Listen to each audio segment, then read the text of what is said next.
Good morning বন্ধুরা, তোমরা সবাই কেমন আছো? আশা করি সকলেই ঈশ্বরের কৃপায় ভালো আছো, আর আমরাও ভালো আছি। ও সকাল থেকে কালকে খেয়েছে হাফ, আর সকাল থেকে ঘুম থেকে উঠে বলছে কখন তরমুজ খাবো, কখন। আমি বলছি একটু বেলা হোক আমাকে তারপর খাবি। সকালকে ঘুম থেকে উঠেই ওই হচ্ছে।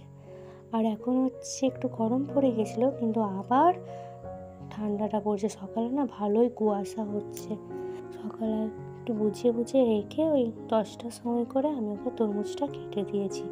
যার মধ্যে তরমুজটা খেয়ে শান্তি, মানে অনেকদিন থেকে তরমুজ খাবো বলতে কিনা দেওয়া হয়েছে। আর এখন তো তরমুজ সিজন না, ওই জন্য না তরমুজের ভালোই দাম। তরমুজ কদিন থেকে বলছিল, ওই জন্য তার জন্য কিনে দেওয়া হয়েছে। আর এদিকে দেখো আমি দেখালাম যে মুড়ি খাওয়ার কি তরকারি করেছিলাম, মটরের তরকারি করেছিলাম, সেটা দিয়ে মুড়ি খাচ্ছি।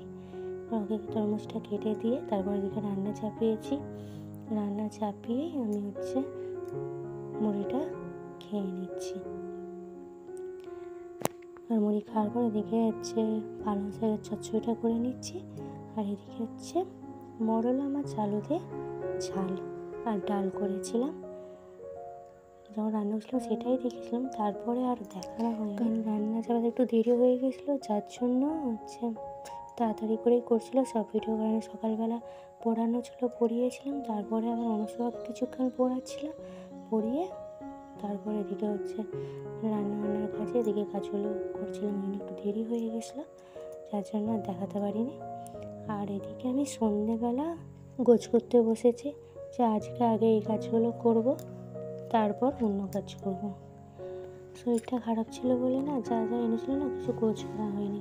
ওই মিটকেসে যা এনেছে রেখে দিয়েছি, যখন যেটা দরকার সেখান থেকেই নিচ্ছি, আবার সেরকমভাবেই রেখে দিয়েছি। টিপে তো কোনো ঢালাও হয়নি, কিছু হয়নি। মানে জিজ্ঞেস করে কী করবো, করতে হবে এরকম। রান্না করছি মানে নিজের মানসিক শক্তি বললে কি আর, যে এটা আমাকে করতে হবে, না পারলেও করতে হবে, এরকম জেদ ধরে কাজ হচ্ছে। বাদ বাকি রান্না খাওয়া দাওয়া করতে হবে, তার জন্য কাজটা করছি এরকম। আর যে বাদ বাকি কাজ আছে আমি এগুলো করতে পারছিলাম না, এতটাই অসুবিধা ছিল। আর আজকে এখন শরীরটা সুস্থ হতেই ভালো লাগতেই আমি আজকে সব কাজ করতে বসেছি। এদিকে ছাতু ওইগুলো কিছুটা ঢেলে রেখেছি, আর যেটুকু এক্সট্রা আছে সেটাকে আমি গার্ডার দিয়ে রাখছি। আর গার্ডারগুলো একটা চিকেতে আমি কুচ করে রেখে দিই, যখন যা দরকার হয় তখন কাজে লাগে। আর এদিকে যা যা ডিবে ঢালতে বাকি ছিল সেগুলো পরপর ঢেলে নিচ্ছি। যে লঙ্কা গুঁড়ো আমার একটা অন্য বাক্স আছে রান্না করার জন্য, তাতেই ঢেলে ঢেলে রান্না করছিলাম। আর যেই ডিবাতে ঢেলে রাখি যখন যা দরকার হয় তখন নিই, সেটাই রাখা হচ্ছিল না, সেটাই করে নিচ্ছি। আর কিশমিশ কাঠবাদাম যে ভিজিয়ে রাখি, সেটা দেখছি কিছু কিছু আছে, ওগুলো একটা ডিবাতেই দুটো একসঙ্গে রাখি। যখন বেশি থাকে সেগুলো আলাদা ডিবায় ঢেলে রাখি, তবে বেশি নেই বলে এগুলো একসঙ্গেই রাখলাম, কদিন হয়ে যাক, তারপর আবার আনলে সেগুলো ঢেলে রাখবো। শরীর সুস্থ থাকলে সব ভালো, শরীর সুস্থ থাকলে সব কাজও করা যায়, তাড়াতাড়ি বলো বা এনার্জিও বলো, এনার্জির সাথে কাজ করা যায়। কিন্তু শরীর যদি অসুস্থ হয়ে যায় তাহলে কিন্তু চাইলেও আমরা কাজ করতে পারি না। যেটুকু না করলে নয়, সেটা আমাদের মনের জোরেতেই করতে হয় এরকম। আর যে দেখলাম না ডিবাটা 5 ফোড়ন আছে, ওগুলো ডালের ডিবা, দেখে তো তোমরা বুঝতেই পারছো।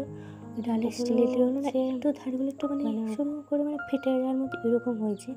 এমনও হয়নি যে খুব ফেটে গেছে বা এরকম কিছু নামে না, সেজন্য ফেলতে পারিনি। জিনিস রাখা যাবে এরকম খুব, কিন্তু ডালটা তো শুকনো জিনিস রাখা যাবে, কিন্তু ডাল সিদ্ধ তো বসানো যাবে না, কারণ সেটা জলটা বেরিয়ে যাবে বা এরকম, সেজন্য শুকনো জিনিসগুলোই রাখি। ওরকম দুটো আছে, দুটো তিনটে আমি ফেলতে পারি না। নাহলে কিছু কিছু চিকে রাখতে হয় না, সেরকম কোনো প্যাকেট নিয়ে আমি ওই ডিবেগুলোর ভিতরে রাখি, তাহলে আরামসে রাখলেও কোনো অসুবিধা নেই। যেমন এই ডিবাটা ভালো, তেমন কিছু হয় না। ওই বললাম না, একটু শুধু মানে ফাটাও বলা যায় না, মানে এরকম হচ্ছে ডিবাগুলো হয়েছে। আর সব গোছ কমপ্লিট, মানে যেটা যাতে রাখা সে রেখেছি পুরো, মানে যা যা গোছ করেছি সেগুলো দিয়ে সবটা দেখা যায়। ভিডিওটা অনেক বড় হবে, তার মধ্যে কিছুটা কেটে কেটে আমি দেখিয়েছি। আর তারপরে যা যা গোছ করা হয়েছে সেগুলো একসঙ্গে রেখে তারপর দেখাচ্ছি তোমাদেরকে। আর এই যে আমি ডিবাগুলো তাকে ভালো করে গোছ করে রেখে দিচ্ছি, সেটা দেখালাম। আর দেখে নিলাম যে কোনগুলো মানে কম আছে সেইগুলো আনতে বলবো, মানে যে সয়াবিন যেগুলো কম আছে সেগুলো আনতে বলবো। আমি এগুলো তাকে গোছ করে রেখে দিচ্ছি। আর আজকে এখানেই ভিডিওটা শেষ করছি। তোমরা সবাই ভালো থাকবে, সুস্থ থাকবে। সবাইকে শুভরাত্রি বলে এখানেই ভিডিওটা শেষ করছি।